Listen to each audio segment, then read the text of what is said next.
最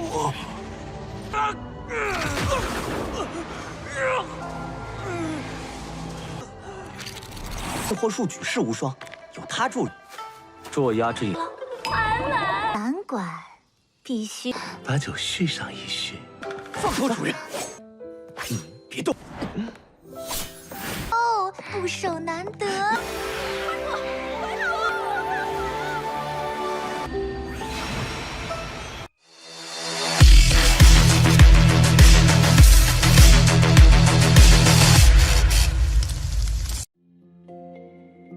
Halo semuanya, selamat datang di Ruang Sinema. Bagaimana kabar kalian semua? Semoga selalu sehat dan baik-baik saja. Pada hari ini kita akan kembali melanjutkan series Donghua yang berjudul Little Fairy Yao, dan ini adalah episode ketiganya. Sebelum kita mulai episode terbarunya, kita akan melihat dulu apa saja yang telah terjadi pada episode sebelumnya, tepatnya pada episode kedua.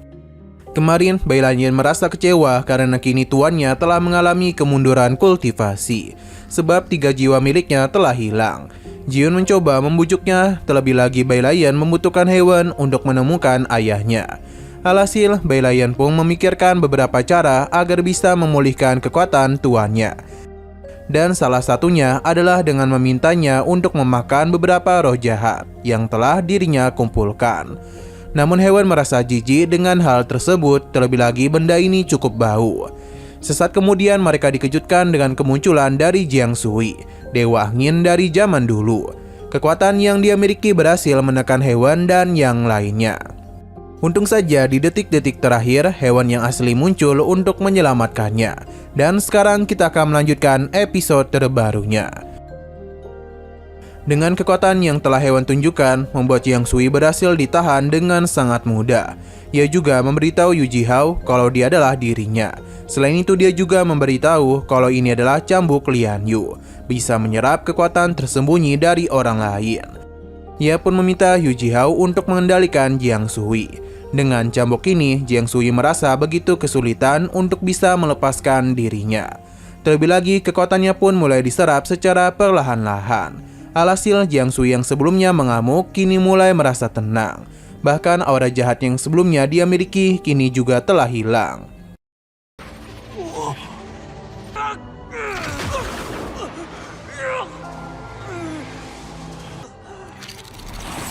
Ketika cambuk ini hilang, hewan yang asli juga ikut menghilang. Dia berharap di pertemuan selanjutnya Yu Jihao telah menjadi lebih kuat. Ia pun sadar kalau hewan yang asli masihlah belum mati karena kesadarannya masih ada di tubuh ini. Namun mengapa dia itu tidak mengambil alih tubuhnya? Bai Lanyan telah marah kepada Jiang Sui karena dia sudah sangat berani melukai bebeknya. Jiun juga marah karena dirinya itu hampir saja meninggoy. Selain itu, Jiang Sui juga telah membuat murka tuan mereka.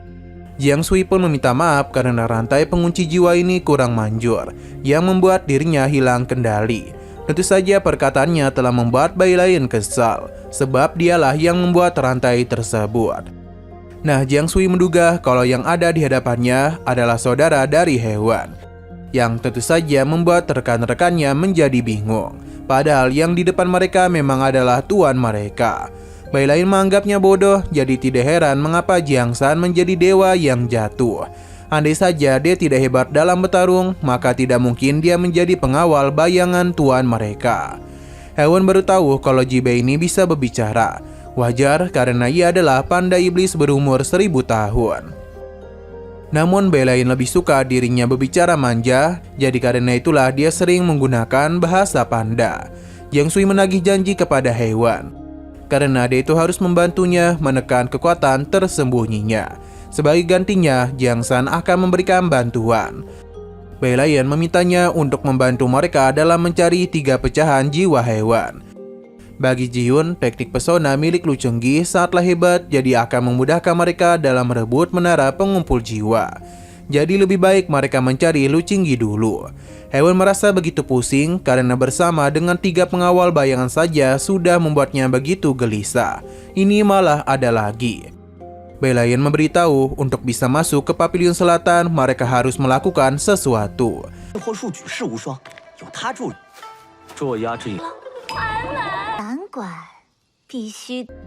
kita pun dibawa berpindah ke sebuah tempat yang mana terlihat di sana ada begitu banyak gadis cantik dan juga ada beberapa pria yang memberikan godaan. Hewan dan juga yang lainnya sudah ada di sana dan tentu tujuan mereka kemari adalah mencari Lu Chunggui. Bai Lian tidaklah heran dengan sikap Lu Chunggui yang selalu mencari hiburan. Jiu telah menyamar menjadi seorang wanita. Sebenarnya dia ini sangatlah malu, namun mau diapakan lagi, inilah satu-satunya cara untuk bisa membantu tuannya. Sesaat kemudian muncullah seorang pria yang memberikan godaan kepada hewan. Dia mengajaknya untuk minum dan mendengarkan lagu bersamanya. Tapi semua itu segera dihentikan oleh Jiun. Berhubung dia telah menyamar menjadi seorang gadis, alhasil pria ini malah memberikan godaan manja kepadanya. Bahkan semakin galak Jiun malah membuat pria ini semakin bersemangat untuk menggodanya. Yang tentu saja malah membuat Jiun menjadi begitu malu.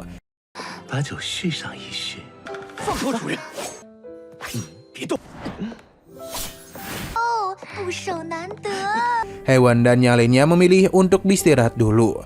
Bai Lian agak kecewa karena Jiang Sui tidak mau ikut bersama mereka. Padahal dia itu melihatnya menggunakan pakaian wanita. Guncangan pun sempat terjadi yang mana ini berasal dari Jibei. Ternyata dia ini juga ikut menyamar menjadi seorang wanita dan telah menerima beberapa informasi. Melihat keimutannya membuat Bai Lian menjadi begitu senang. Jibei kesal dengan Lu Changgu padahal dia itu berjanji untuk mencari kesucian, namun malah datang ke tempat ini. Bai Lian memintanya untuk tidak berpikiran seperti itu, karena tempat ini memang adalah tempat mencari hiburan. Terlebih lagi, Lu Changgu senang diperebutkan oleh banyak orang. Sesaat kemudian terlihatlah ada seorang pria yang sedang menggunakan keterampilan pedangnya. Merasa tuannya tertarik kepada pria itu, Jibei dan juga Jiun akan membawa pria tersebut kepada hewan. Padahal ini bukanlah yang dirinya maksud.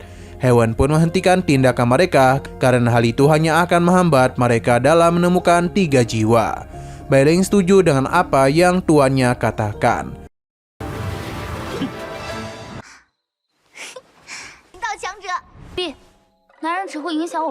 Sesaat kemudian mereka disambut dengan hembusan angin, di mana ada beberapa bulu dari Lu Changgu, yang mana sesaat kemudian kita pun diperlihatkan dengan seorang pria.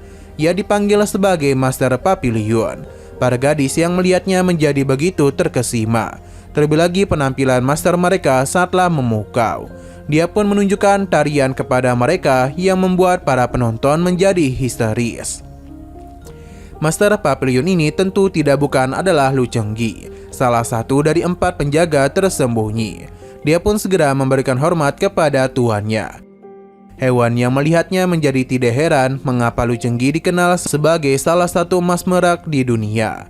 Dengan kecepatan yang dia miliki, hewan tidaklah sadar Lu Chunggui sudah ada di depannya, dan ia pun sempat memberikan ciuman manja kepada tangan tuannya. Namun hewan tidaklah membiarkan hal itu, yang tentu saja membuat Lu Chunggui semakin bersemangat.